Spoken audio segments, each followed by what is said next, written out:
Oh, right.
During the break, and she has more than legal issues, and I have more political ones, and it would Let's do it. Okay. So we change it, so we have vielleicht will ich jetzt mal ganz kurz an, damit das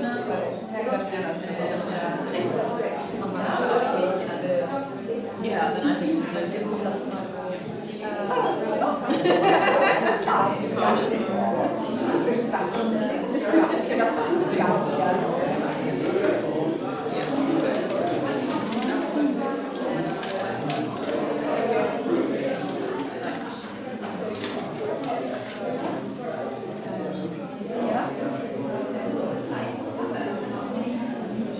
yeah, we will shop time. So just in case there's 13 more questions. No. I will be warned. Yes. No, I will have a strict time.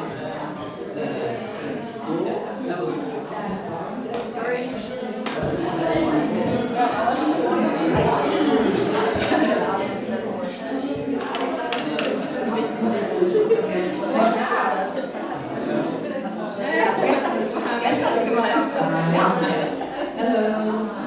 Welcome back.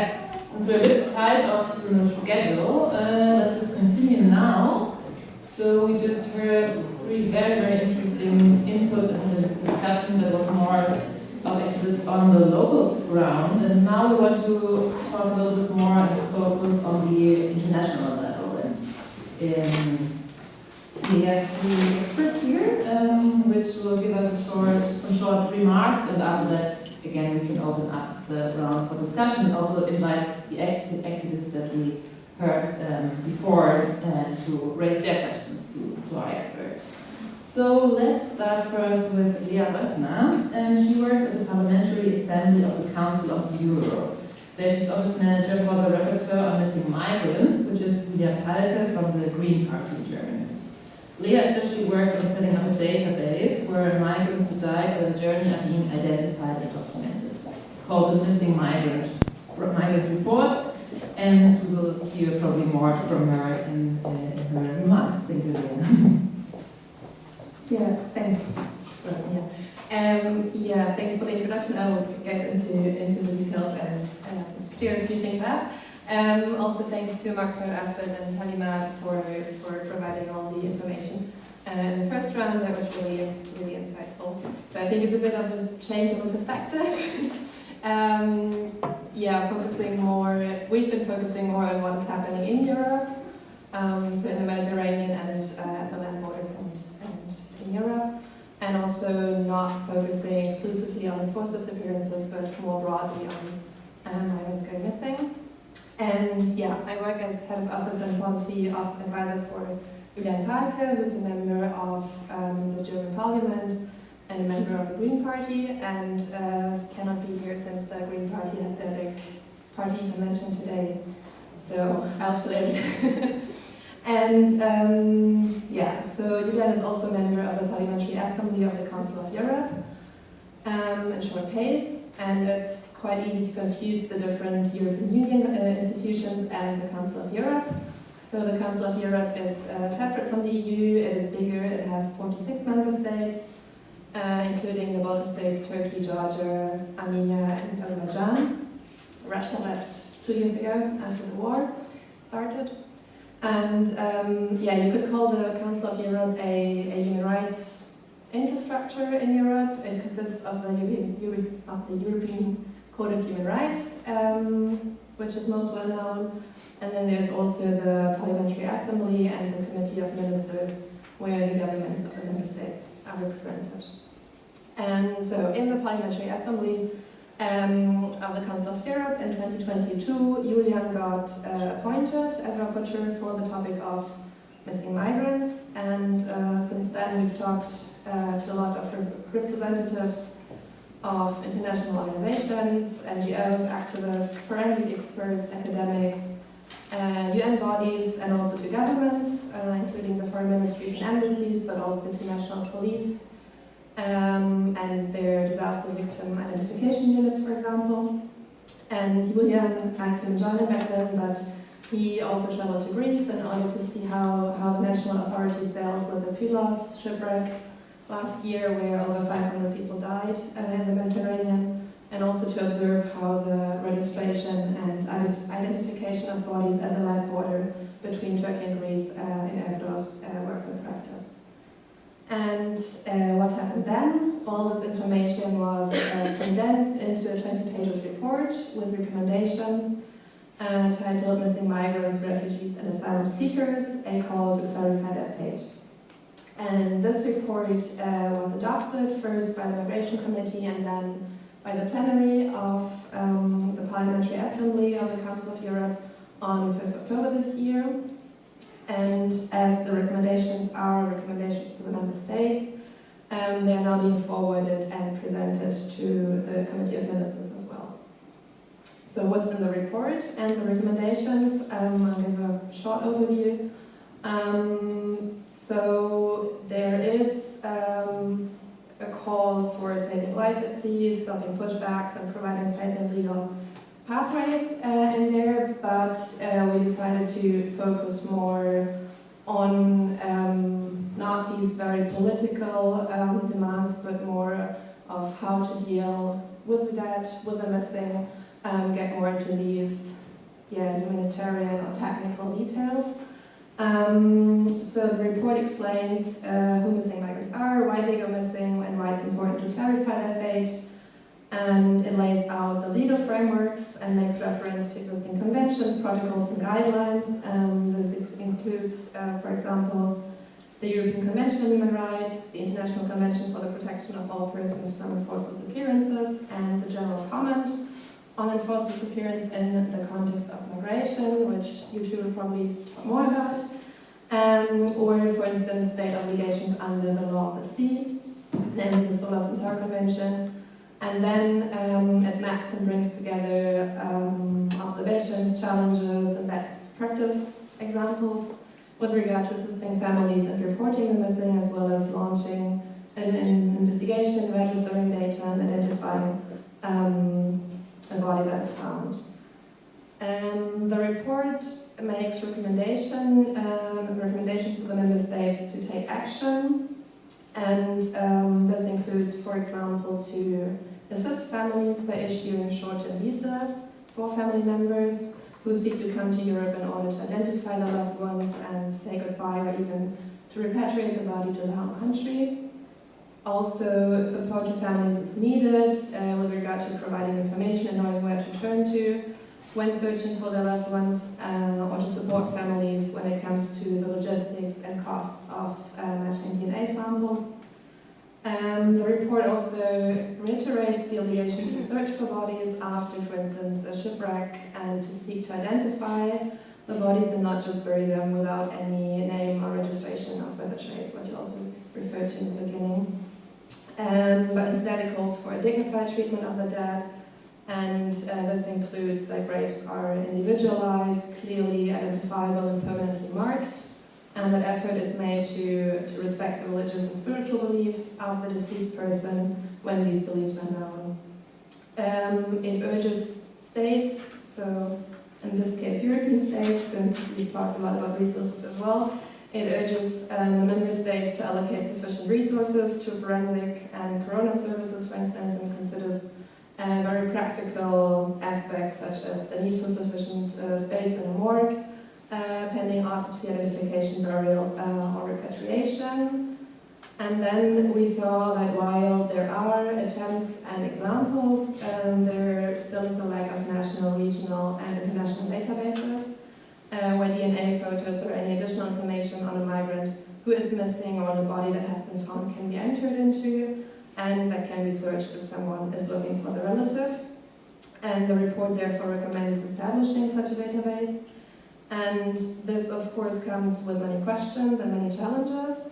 For instance, so far we have spoken with the international organization Interpol. They have the infrastructure in place where national authorities can feed information into the international network, and they already have a database for missing persons. They were open to consider expanding it and setting up also a database for missing migrants, and in doing so collaborating with other organizations. But of course this database question is still a big one. And overall there's a long list of recommendations in the document. So in the end you might ask, what's the use of this report? And you could certainly say it's just a piece of paper. There's no way to enforce what's in there, and it does not really offer assistance or remedy in individual cases. Still, I think this was the very first report on the issue of missing migrants in the Council of Europe. And I think that advancing the issue, calling for action and keeping the conversation going, just like what we're doing today, is really important when we seek to assist families that are mourning their loved ones and seek information, and also when we try to bring about structural improvements and changes. And I think, as we've also heard before in the first rounds, there's always been families and activists and support networks bringing this forward, calling for information, for justice, for structural changes, and they've always been the starting point and the driving force. And in this sense, I think it can be very beneficial to bring civil society efforts to the attention of international and state actors. And I'm under no illusion, the European Union and EU member states will most certainly pursue harmful and violent policies of externalization of migration control, of pushbacks and drowning. So the policies that make people go missing in the first place. And we do desperately need a change of these policies and practices, and unfortunately it doesn't really look like this is going to change anytime soon. Nonetheless, of course, we have to continue advocating, and at the same time I do have the impression that there is some traction in Europe at the moment when it comes to the issue of missing migrants. When we, during our work, spoke to government officials, even really conservative ones, many of them did acknowledge that how we treat the dead at the European borders, whether or not they receive a dignified burial, whether they are identified and information is provided to the family, that these are relevant issues. So I think by adopting the report, the issue of missing migrants has appeared on the agenda of the Council of Europe. I also know that there has been on the agenda of the Working Party on External Aspects of Asylum and Migration of the European Union this summer. And in the beginning of the year, ICRC had established a network of national focal points for missing migrants where European and African governments are asked to join and then work together. So I think these are all very small steps and puzzle pieces, but in the long run they can be useful for families as well. Thank you. Thank you so much. So we now move from the European level of the European Union to the United Nations. Gravina Baranovka, I hope I pronounced it right, works for the United Nations in the working group against enforced and involuntary disappearance. And this group deals with the convention that we already mentioned. Gravina will probably tell us more about this convention, and with countries that not have yet signed it. And she also deals with structural issues relating to forced disappearance. Wonderful, thank you. So I will time myself, so I will not go too much over time. So first of all, let me thank you for organizing this event in a way that the first panel was on grassroots organizations. I think it really gives kind of the right perspective on issues, and also helps to put the things that we are saying into a better perspective and show how they should be understood. But it's also a tribute to the organizations that you're representing here. And we've worked with all of you, so we have received submissions at the working group. So it's really wonderful to have you here and to be able to be in a panel after all three of you. So what I will do today, I will start first with a bit of a legal comment on what enforced disappearances are and how they should be understood, or how they can be understood in migration. Then I will, so this will be more about the law, and then the second two parts will be more about the institutions and maybe even more directed towards civil society, kind of with this idea of what's useful. So I will firstly talk a bit about what is the working group and what is the committee on enforced disappearances and how they differ. And here Silke, I'm sure, will then add to that later on. And then I will go more into detail about the working group on enforced disappearances and what we specifically do in the context of migration. So starting with the legal question, an enforced disappearance, as has been already said here, has to be the combined effect of three elements. So first, there needs to be a deprivation of liberty. Second, it needs to be conducted at least with the acquiescence of a state. So usually it's state actors, it's someone supported by the state. Acquiescence is really the lowest threshold. So there's a connection to the state. And thirdly, there needs to be a concealment of the fate, a whereabout of the person, or denial that the person was deprived of their liberty. So in more kind of easy ways, we can say it's a secret deprivation of liberty conducted by a state, right? So this is the three elements that all need to take place together.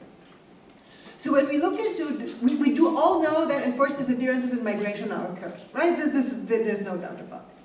At the same time, we also know that there's a lot of migrants going missing, and not all of them are forcibly disappeared. Only those where those three elements that I mentioned are met. So this is kind of also where we need to think about the usefulness of calling things enforced disappearances and of the framework.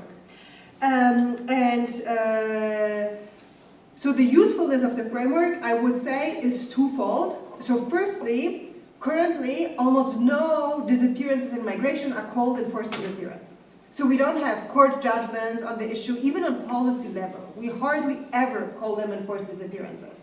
We, as a working group, regularly send messages saying, well, this resolution should set including enforced disappearances, because it's not only missing, it's also enforced disappearances. So the first thing is, we don't notice them at all. And by calling what is an enforced disappearance an enforced disappearance, we actually do give back the rights to the people that deserve them.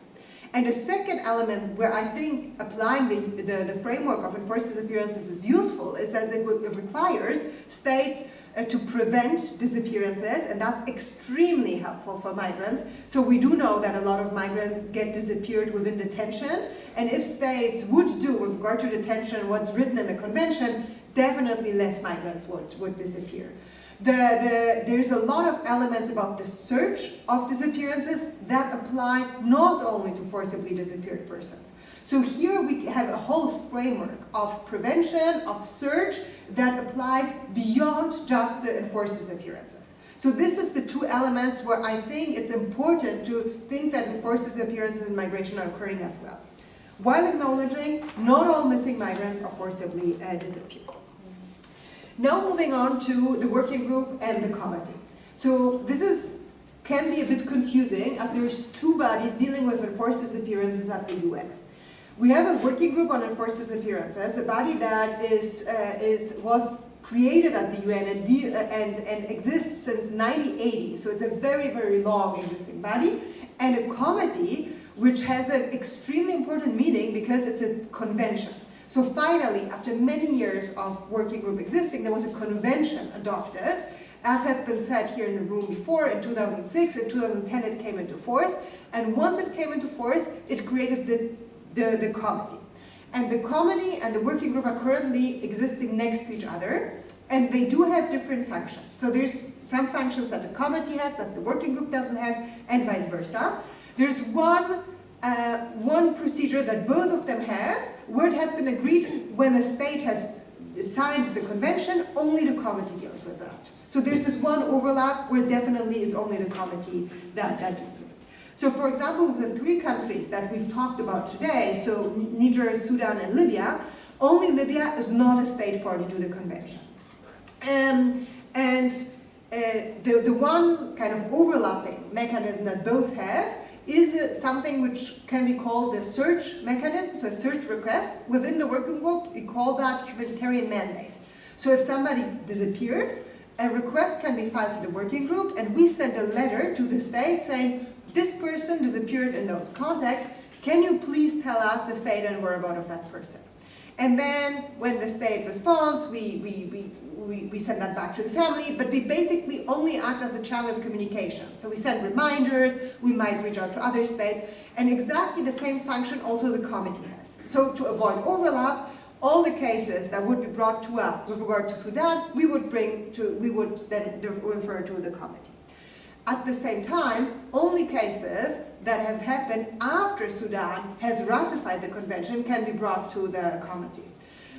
So if a family has, for example, someone who has disappeared in 2015, where the Sudan was not yet party to the convention, this case, a request for finding the fate and whereabouts of the person could not be brought to the committee, but it can be brought to the working group. So that's a bit complicated, but that's kind of the line in between. So if asked by civil society what is kind of the most important, like the added value of the committee, I would say the state proceeding. So every state comes to the committee and has to go article by article how it deals with the convention. That's an extremely powerful tool that the committee has, and the state has to say why it implements or doesn't implement the convention. Then the second thing is something that Asiad, you said, just like holding the paper in the hand and saying, you promised, right? You ratified, it was your decision to do. That's a really powerful tool that the committee has and that civil society has once a state has ratified, that is not existing at the working group.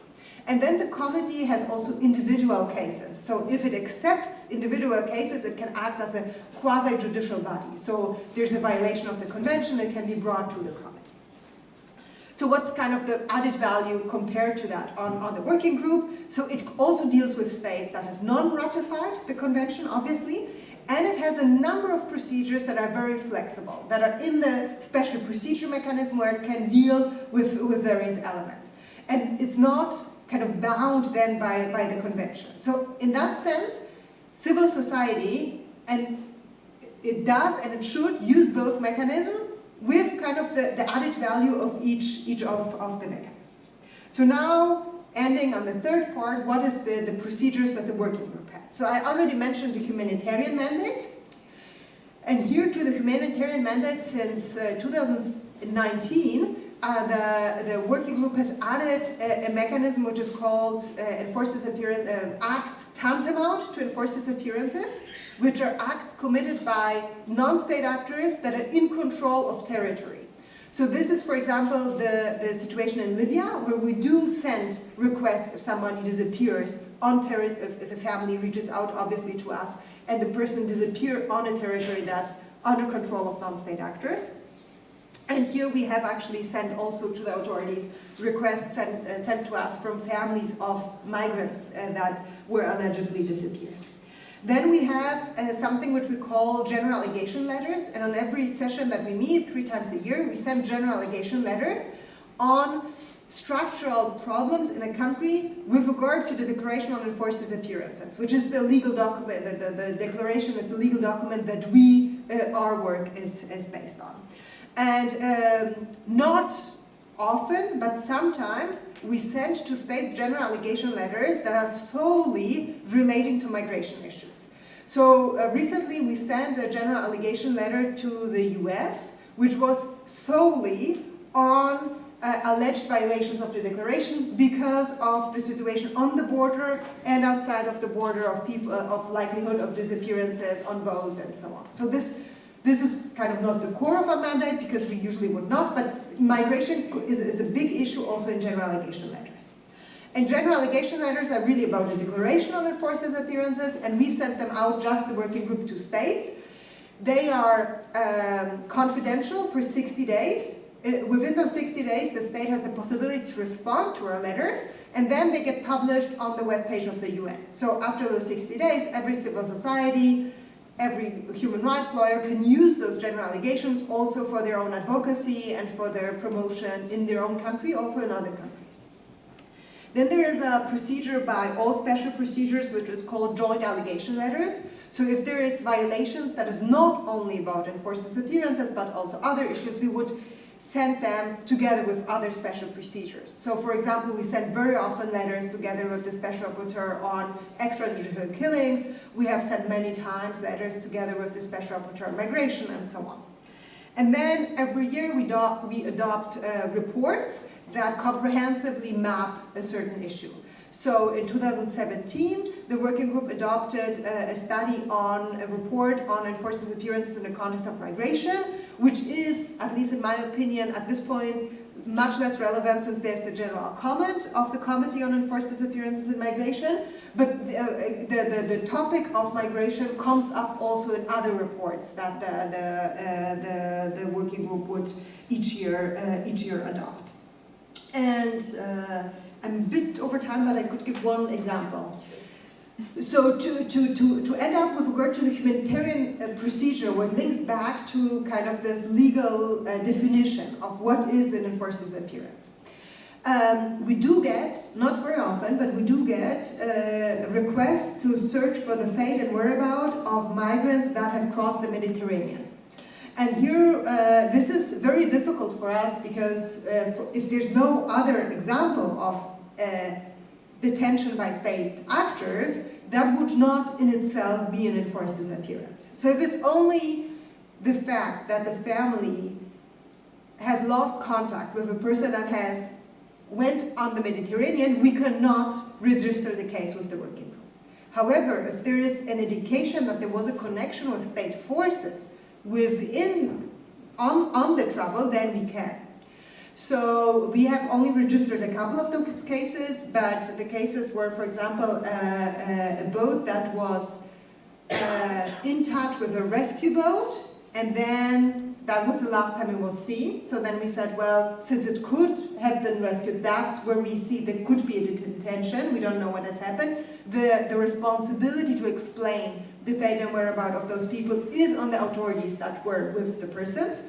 And then there's a couple of migrants that have been registered in a very dubious way while coming into Spain, and those we also agreed to register. So kind of authorities have mentioned that they've crossed, and that after that they disappeared. So the assumption is they reached the territory, and after that they disappeared the last time they were in the authority in the hands of authorities. So this is kind of, we are also of course trying to stretch and to try to understand how much there is, and here's a huge legal discussion of what still is an enforced disappearances, where the borders are, but practically it's really important always to have an assumption of detention and an involvement of the state. And this is, in many migration contexts, extremely difficult to prove, and we know that also from people on the ground. Thank you very much for the really clear framework that you gave about the committee and the working group. So we are going on with Silke Voskier, sorry. Thank you. Silke works for the committee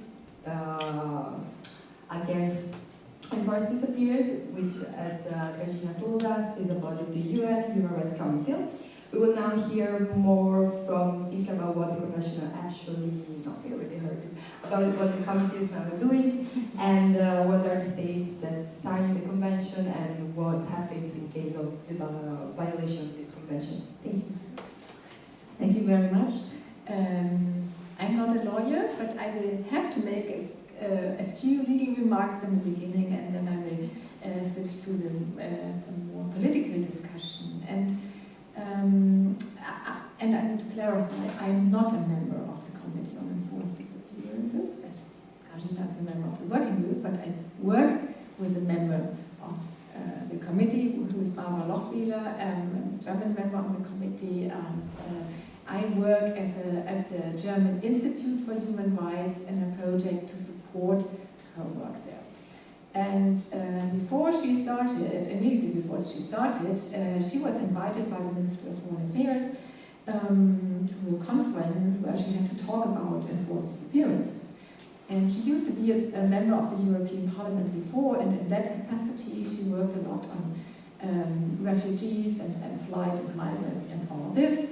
And I was supposed to write a briefing for her. And then I read some guidelines on enforced disappearances and saw the connection with migration and enforced disappearances in the context of migration. So I wrote a little note in that briefing for her, and she presented it at the conference, and she got in a interesting discussion with a diplomat afterwards on that subject, whether this really needs to be a focus or not. And then Barbara decided, okay, it has to be focused.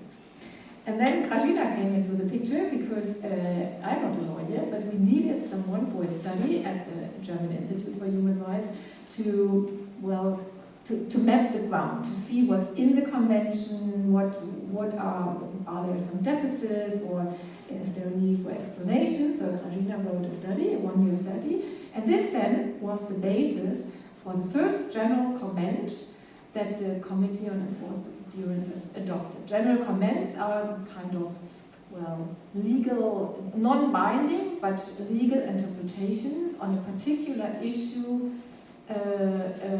from within the convention. So basically, this general comment explains and elaborates the obligations in the convention in the context of migration.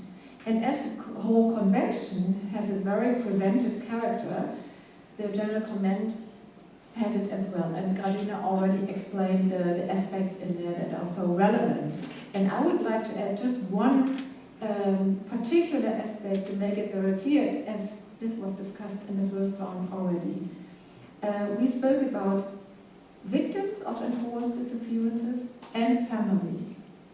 But Article 24 of the Convention clearly says, or clearly defines, victims of enforced disappearances as any individual who has suffered harm as a direct result of enforced disappearances. So, family members or friends searching for someone forcibly disappeared, be it a migrant or not, is also a victim with rights. And this is in the migration context particularly important, because when family members are searching, even crossing borders, they have rights to do so. They are not some people knocking at the doors, could you please help us? No, we have a right to help us. And I think in this context it's very important to be aware of. And for example, the comment has a whole paragraph on the obligation of states to support those searching for disappeared migrants, via interstate cooperation, consultation, setting up mechanisms, setting up the databases, there it is again, and all this. So, having said this, on a more political note, the EU and Germany also were very clear supporters during the time when the convention was negotiated and then adopted. Finally, Germany was one of the first states to sign and ratify it. They were fans of it because they said, well, it doesn't really relate to us. We have no cases of enforced disappearances in our countries. So it's fine with us to support it. And then we can go around and ask other states to ratify it as well. By now, 14 years later, they are responsible. And they are on the blame, at least in this context. And as the answer about why it takes some states so long, Germany was one of the first to ratify the convention, but it took them 13 years to finally establish a separate crime of enforced disappearances in the national criminal law. A lot of advocacy work was needed on that. So in this surrounding, they can simply no longer pretend that they are the human rights champions. And we can see that in words and in deeds. And in words, during the last Human Rights Council session, the High Commissioner on Human Rights, Volker Türk, in his global update, found very clear words on those responsible for the very negative migration discourse. He mentioned that there are those politicians amplified by some media outlets who scapegoat migrants, refugees and minorities, as we have seen, for example, around electoral periods in Austria, France, Germany, Hungary, the United Kingdom and the United States, to name a few. They capitalize on anxiety and despair, pitting one group against the other, and they seek to distract and divide. History has shown us that hateful words can trigger hateful actions. Political leadership grounded in human rights and evidence-based debate are the antidote to all of this. And I think he very well described what's going on in the discourse in our country and in other European countries as well these days. And when it comes to deeds, I remember when Greece, that has ratified the convention, was in the dialogue at the Committee on Enforced Disappearances, I think 1.5 years ago. And in that dialogue, of course, migration came up.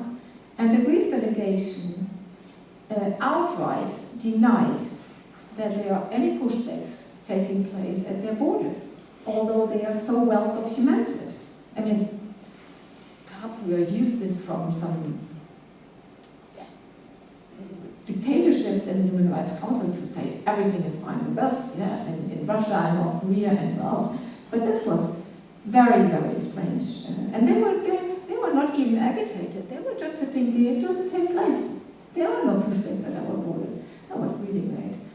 And then just one further example, as Mokhtar mentioned it, the deals with the EU. These days, I don't know whether they have finalized it yet, but these days the EU is negotiating a deal with Egypt's dictator al-Sisi to prevent Sudanese people fleeing from a war criminal who was before another of the EU contractors in the so-called Khartoum process. And this is so cynical, but it really puts the finger in the wound of the EU migration policy and the consequences it has. For example, in Niger, where this law that you mentioned was a direct consequence of the EU's migration policy, or the EU's attempts at all costs to prevent refugees coming to Europe. We can discuss this further. Finally, what all of us brings together, and you said when you described or explained the report that was adopted by the Council of Europe's Parliamentary Assembly, and you said perhaps it's just a piece of paper. But this piece of paper references to the general comment and therefore to the Convention on Enforced Disappearances. So it gives another, or it highlights, or it gives some visibility, if even on paper, on this and the connection and the European responsibility for all this. So there's another paper, and then there will be another paper, and a discussion in the plenary. And by the way, I followed the discussion in the plenary when the report was adopted, and it was, well, also interesting and a clear connection to the quote of Volker Türk I just mentioned. So what I think is important about all these papers is to spread the word and to refer to them and to hold those politically responsible to account and to make them aware that these are. We wrote, when this general comment was adopted, there was a discussion going on in Germany, another discussion, or again, about criminalization of sea rescue operations and so on, and the German Minister of Interior was kind of fueling this discussion. And then we sent her a letter and said, well, Germany has obligations under the Convention of Enforced Disappearances, and you probably are aware of that, but just in case, here's the general comment, and you can see and read the paragraph on criminalization of support activities. No surprise, we didn't get an answer, but we spread the word, and we do that with other politicians as well. Thank you. Thank you so much. We will now have about half an hour for an open discussion. We thought with this idea that we could do it a little bit openly, and whoever wants to could also join here on the stage and ask the question directly, or you can stay sitting as you like. And we especially would also like to invite the grassroots activists that we already heard to address their questions, but of course also from the audience. So feel free to ask. Yes, Alina. You want to come in front, or you just stay? So thank you so much for the briefing, and it was a lot of information to process. Some of I was not aware of. Definitely I would share with my colleagues. We would definitely be reaching out, reporting some of what we have, what we think you could is within your grasp of reach. So I have a question for whomever can answer me. So you mentioned something about the families of the enforced disappearings, the having the rights. So how would you say they could obtain these rights, and which committee to reach out to? I mean, specifically, how can they speak up, forcibly, obtaining information from governments, either in Europe or back home, or whatever country they cross, for example, Libya?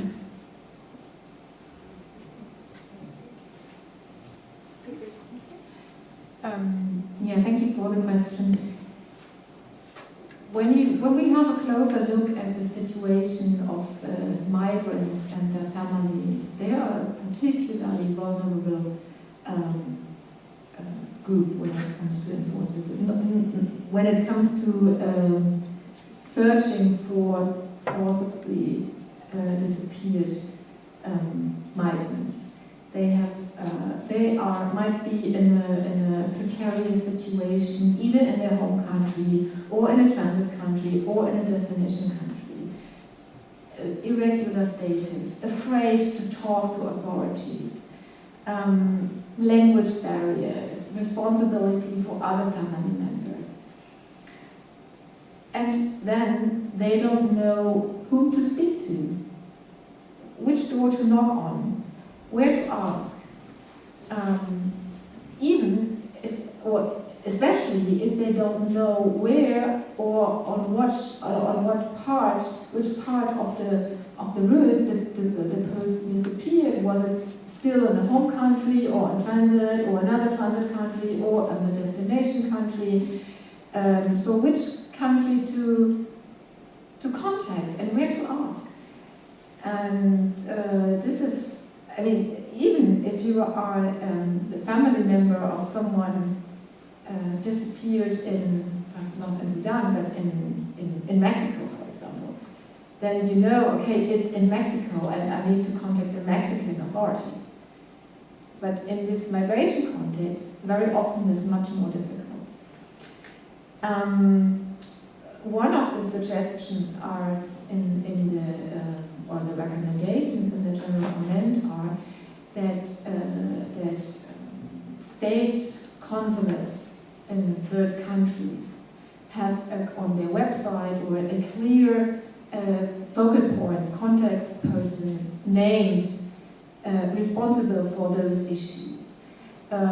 Mexico, for example, which has a huge migration and enforced disappearances of migrants problem, and they set up contact points in all of the neighboring countries where migrants are coming from. It's not perfect, not at all, this mechanism. And all civil society we talk to from Mexico and that region, they say, okay, it's not perfect, but at least it's a beginning, and it could be developed as a model for other countries as well. So, EU embassies, consulates in Libya and Sudan, in Niger and in other African countries should have a focal point where family members could go and ask for example, and just one issue.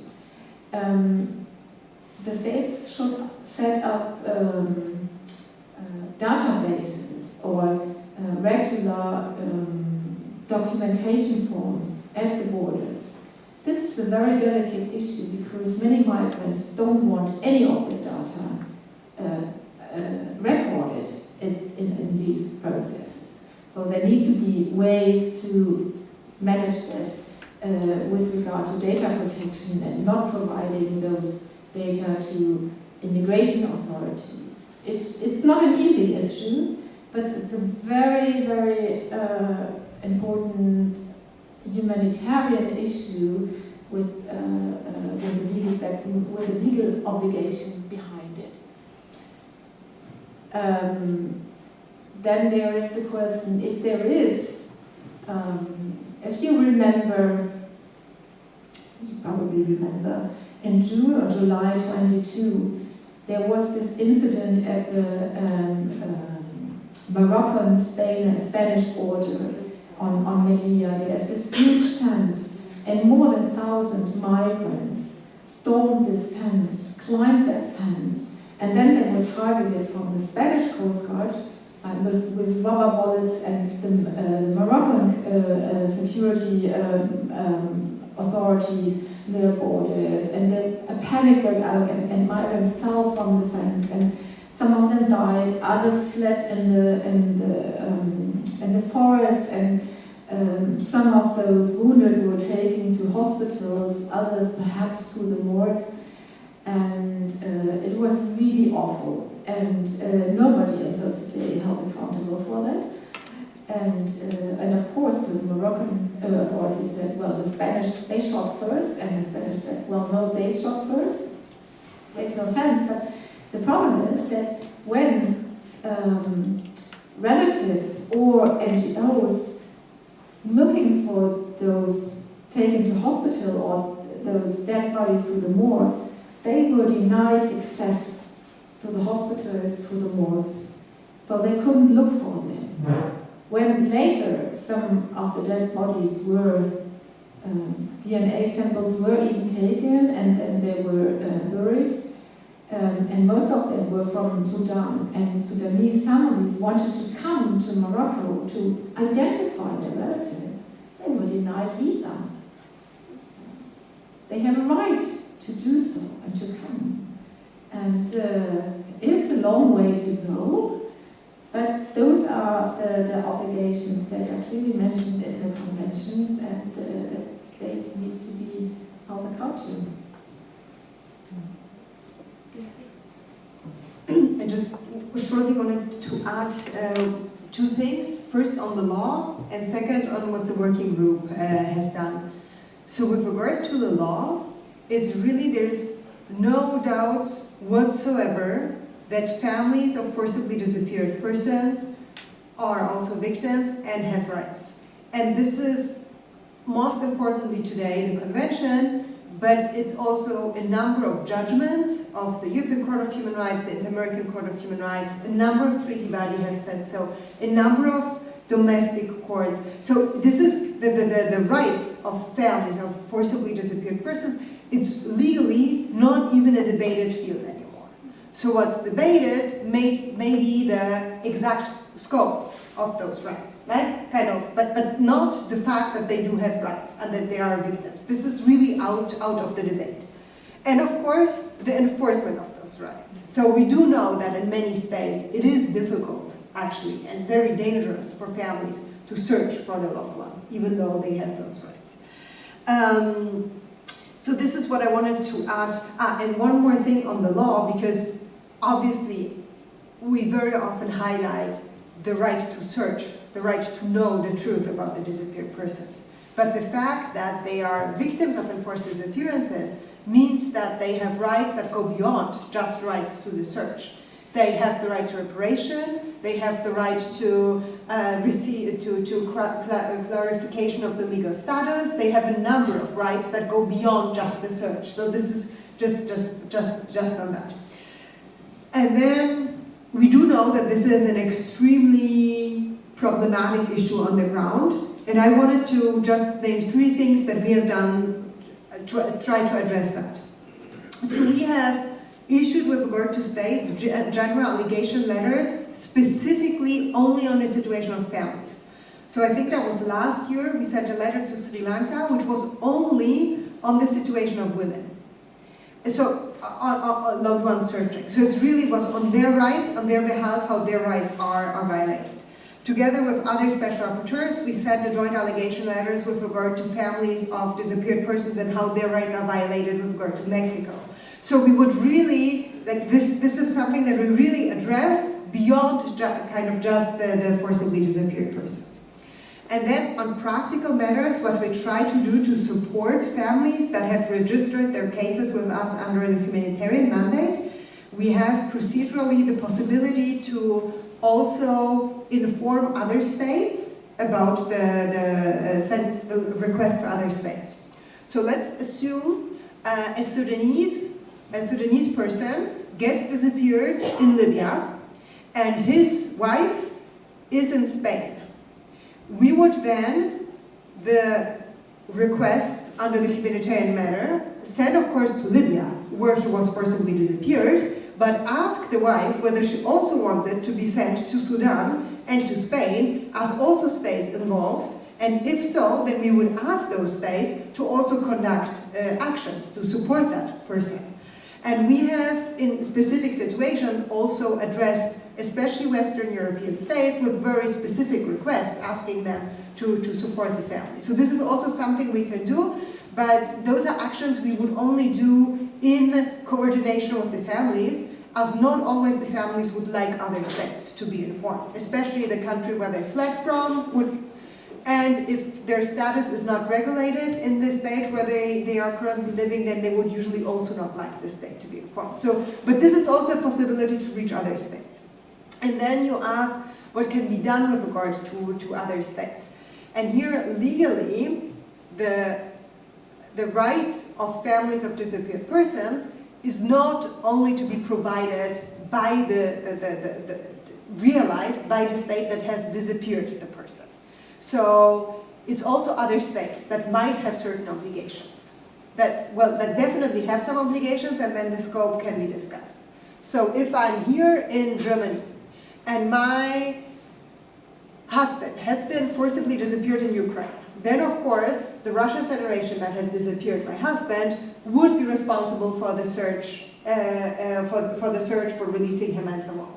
But I could claim that the authorities here, if I would have legal problems putting my kids to school because I don't have the agreement with my husband, that would be on the authorities of the German state where I live to help me realize that. And that's based on the convention. And also if I would need the state where I live to support me in the search, that I can also base on the convention.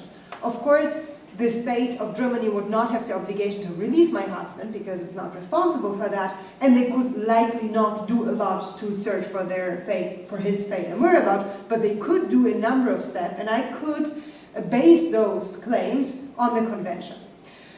This is, however, a topic that's still very much developed, and the two groups where that has been most developed with in Europe is Syrian disappeared persons. There's a special commission on a special UN commission, and it specifically relates to states where there's Syrian diaspora that has forcibly disappeared persons back in Syria. And then the second big group that is addressed very often is Ukraine and the forcibly disappeared in the context of the full-scale invasion. But this is something that's developing, and especially if there's a bigger diaspora in the country, I think that's an argument also worth making in sympathetic states to get that support. And legally, that argument can be based on the convention. Thank you so much, for making concrete. Do you want to answer? Maybe just very briefly, because maybe there are other questions.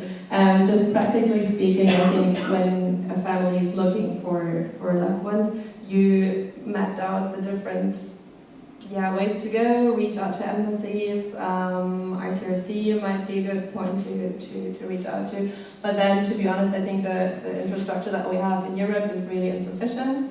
And I think you probably know, if you've interacted with different groups or actors here in Europe, it's often civil society and activist networks that work in Poland, for instance, or in Greece, for instance.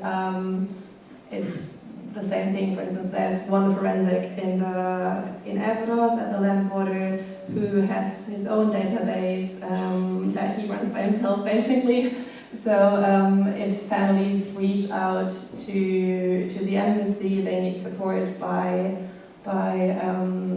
activists usually, who then on the ground know how things work and can assist, and maybe have heard of specific cases or can bring together these specific information.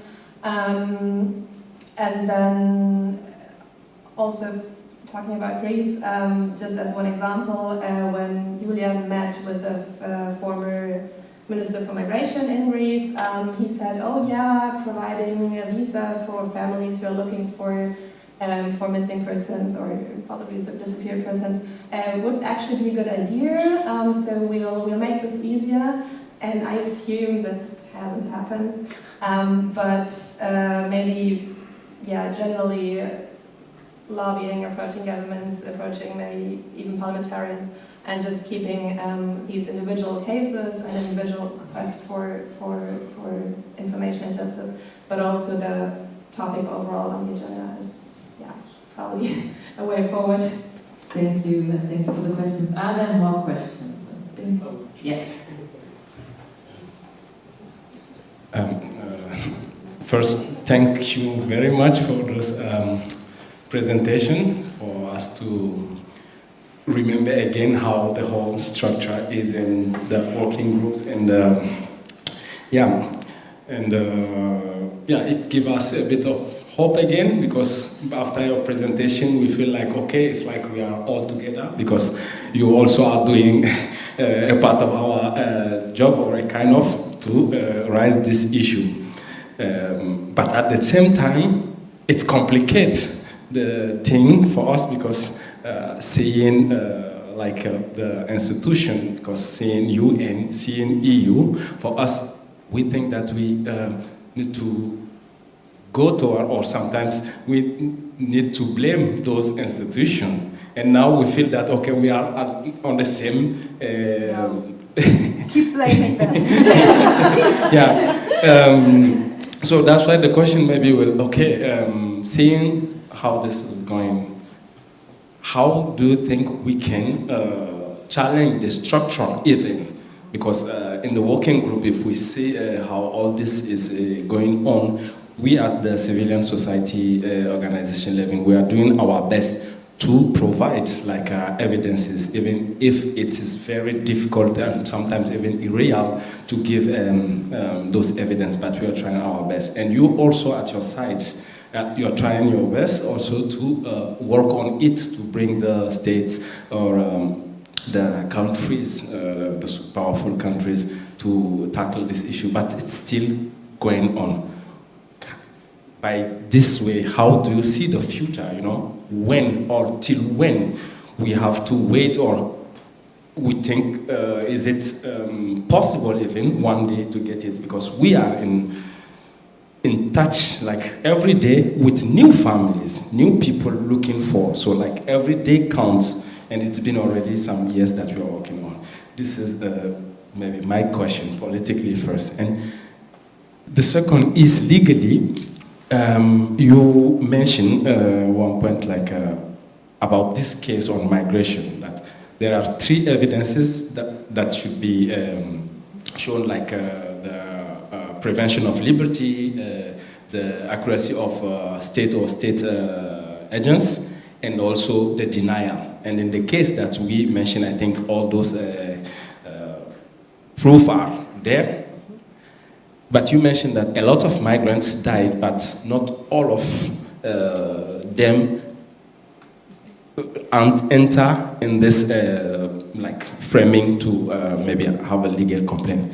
So my question would be, in legal procedure, that is still numbers worth if there is an amount of this case that we should or record that we should fill to make it legally complainable or accountable for the state, or even one is okay, because at least there is a lot of that exists and that full those 3 points that you mentioned. Thank you. Thank you for the excellent questions. Just a remark, we only have like 10 minutes to go, so maybe we can just do it. I will just answer very briefly on the first part of your question. And I can tell you, we are all as much frustrated on the slowness, on the complicatedness and all this of the human rights system as we are. That being said, we nevertheless continue to work on it and to make the best of it. And one remark is, at least the treaty bodies and also the working groups couldn't do their work without the input from the NGOs. That's, I mean, no more to be said on that. If we have a state dialogue on Sudan one day, the committee members couldn't do that without the information that you submit to the committee. We couldn't have adopted the general comment without the broad support and input from NGOs. Second remark is, the treaty bodies, the working group and the Human Rights Council and all this, they can all do, or all be only as good as the whole UN system is. And if there are big states preventing actions to be done, or the necessary resources to be allocated, then it's difficult.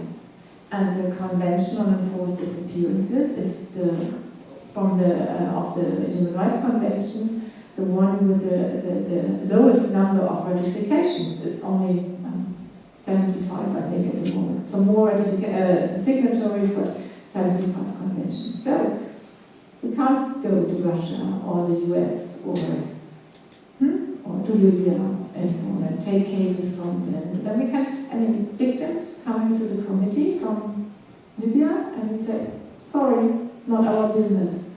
Yeah. Not that thing. And then the financial limitations, they are there. And so we can, our committee can only do one country visit per year. And the special rapporteurs, they have been limited in the numbers of traveling they can do as well. And we all know who's responsible for that. Thank you. So the first question was the grim question, right? Kind of. So me personally, I'm not very hopeful that things will change to the better soon. I think the elections that have happened over the last time and that are upcoming really show that there will be no, in my opinion, no good face to migration. So what are my 2 buts? First, we still should criticize all the bad things that are happening. We can do at the working group, good MPs can do at their own parliaments, and civil society can do. That's the first thing. And the second thing we can do is, with regard to missing migrants, as much as we can, never forget the criticizing, but as much as we can, also frame the issue as a humanitarian issue, where we can get more people on board. So even the Greek minister is fine with people traveling to search for their loved ones, right? People understand the element of, even very conservative people, of giving decent burial. Things like that can be phrased in a language to get a broader acceptance of people, which will not solve the underlying problem, but will make the life of a number of families better. And that's at least something that I think realistically we can achieve. So this is, but again, not forgetting criticizing, which is still important. So with regard to the second question, well, there will always needs to be a deprivation of liberty. So what exactly then is a deprivation of liberty or not would be then legally decided in every context. So some lawyers would argue within a pushback, if a person is kept in a way and cannot move back and forth because there's police from both ways, that's a deprivation of liberty. States would argue that's not a deprivation of liberty because the person is not under direct force. So those are questions that would need to be decided by a court. Still, there's some open questions. But as long as there's a deprivation of liberty, that's always an enforced disappearance. And there's then the denial of concealment. So this is kind of where we do agree. And with numbers, both the working group and the committee and everyone dealing with enforced disappearances, as the IOM Missing Migrant Project, the ICRC, everyone says the numbers we have is just the tip of the iceberg. We do know there's so many more numbers. So even if we have one number, that's still good to build a case. We, the working group, we often tell civil society that's in the most dangerous states, if it's dangerous for you and the families to bring cases to us, don't do it. We cannot protect you. We will find other ways. Wait a couple of months, or send another letter, or address in other states. That's better than putting people in danger. So there's a number of ways around without putting the numbers up. I agree that it's good to show there's a lot of numbers, it looks good, kind of it gets more political support if we say 1,000 people have died, right, than one person, even then one person is one person too much. But there are other ways to frame that as a disaster without registering hundreds and hundreds of people. So I think that's always kind of this balance needs to be struck, and to me the safety of people on the ground always needs to be the priority. Thank you. We would have time for a very quick question if, this has to be not too long. Actually, I don't know about the audience because I feel like we are just... Actually, my first question is already been raised by Mukhtar about the legal framework for the... But my other question is about the Khartoum process itself, because Silka, you mentioned it. And Khartoum process. I said Khartoum in Arabic, sorry. Because we know that this program, it has been like with our previous government. But when this program came just to stop migration, and unfortunately, I don't know how they, at that time, how they select the militia now, they are doing the war to be like the border guarding for to stop the migration. And they use the money at that time, not to stop the migration, but to continue doing the violation, human trafficking, smuggling, and the Khartoum process it's bring another violation. So I don't know, after all the time, how now, for example, Council of European or here the institution of the UN, how you look at this? Did any government trying to evaluate what's happening in Khartoum process exactly? And now you're talking about they are bringing again with Egypt or something like this. So I don't know how you're going to deal with this issue. It's not going to stop the migration, but it's going to bring another violation for the people. If we are talking about freedom of movement is everybody's rights, now it's violate the rights of everything. So how you look at it? How you going to, as a civil society organization working in the grassroots, we saw this, but also we reported for you. How you look at this Khartoum process? My answer would be I don't want to look at it. I want to close my eyes and don't see it. I have a similar thing. Sorry, but I want to add to her comment is that the fact that at certain EU was stopping migrants from migrating through the Mediterranean, and then that got criminalized. I don't know. And the EU countries stopped pushing migrants, but yet they found another way to keep migrants from migration to the European countries. It was through giving resource to international organizations who in terms as well gave money to, for example, in Libya, to coastal guards to bring back those migrants. So helping, the EU found a way around the laws that were implemented to stop pushing migrants, but they found a way through giving resources to international organizations who in turn as well gave these resources to the countries responsible. One of them is IOM, of course. So how are we going to stop this as well? It's another violation with the more makeup to it, I guess. If I knew how to stop that, I would be awarded with the next Peace Nobel Prize for sure. But no, I don't know. And very briefly, and Leah knows much more about it. I don't know if this was ever evaluated. Even if it was evaluated, obviously for no good, because now there's the agreement with Egypt, there are the agreements with the Libyan coast guards, there are further agreements with other African states to improve the situation on the ground. That's the nice wording of it, but in fact to prevent migrants from coming to Turkey. And it's ongoing. And again, I think there is a strong connection to the words, because those in political responsibility are trying to do what they think that their electorates and their home countries want them to do. Keep the migrants out. And for me, all those, but that's a very personal question, for me, all those contracts are a way of pretending to do something. It won't solve any problem.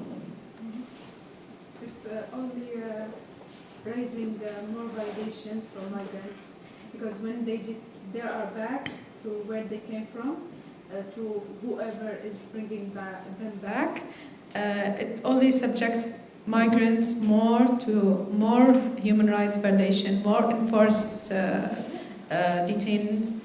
So but the official political answer to that would be yes, that's why we want the migrants to stay where they are. Then we don't have to push them back. Yeah, so I hope something is done by you, at least you're in the European Union working. Yeah, I think as you said, these are the very important questions, and that goes back to what Grażyna just said. I think talking about European migration policy is really terrible and is only getting worse. And if you look at what EU officials are saying, it's this weird language around migration and preventing migration and saving life, and it's really horrible to listen to. And to be frank, things are not getting better, but they are getting worse. And still, we're trying on, I think, different levels to take action. For instance, we in the German Parliament, we try to raise these issues and raise them towards our government, towards the EU Commission, in the German public. Then there is litigation before the European Court of Human Rights, for instance, concerning these pullbacks back to Libya, which are also violations of different rights. And in terms of evaluation or looking into the Khartoum process, I'm not sure about the details. I know that there's an evaluation of the EUTF, the European Trust Fund for Africa. So there has been some work done on the European level in terms of following where the money goes and looking into accountability. And there are some approaches to human rights monitoring in terms of external action of the EU, but this is all very insufficient and things kind of keep going. So not a very happy note to end on. I'm sorry that we have to end with such depressing words, but it's great that we had the chance to come together and to discuss today. Thank you all so much for your time and for your questions and for being here today. And yeah, I'm sure this will not be the last event where we came together. So have a great weekend and hopefully see you sometime soon again.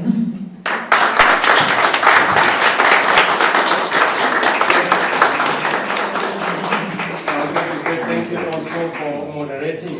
Yes, thank you.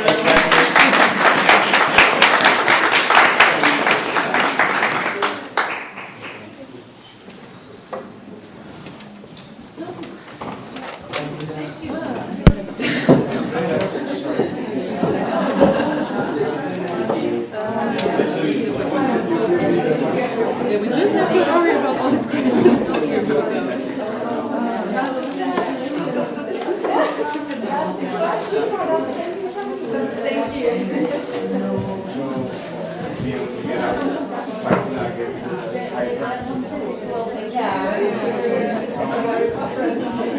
Question. I know you have to wrap up, so I don't want to take too much time of you.